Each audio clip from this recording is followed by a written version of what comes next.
Der Feinripp Adventskalender. Schlechte Witze schlecht erzählt.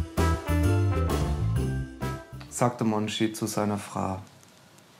Schatz, guck mal, ich hab das getragen, als wir uns vor 20 Jahren kennengelernt haben. Guck mal, es passt mir tatsächlich immer noch, sagte Christine. Monchi, ist das dein Ernst? Das ist ein Schal.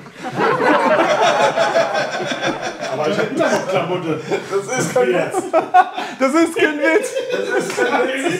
Ich hab immer noch Klamotte von früher. Die passen mir immer noch eine Armbanduhr, ein Schal. Die Socke passen. Eine Sonnenbrille. Die Socke passen. Die Frau sagt zum Mann, willst du mich deswegen nicht über die Schwelle tragen, weil du keinen Sport machst? Da sagt der Mann, nee, weil du keinen Sport machst. Alles schlecht. www.palzrock.de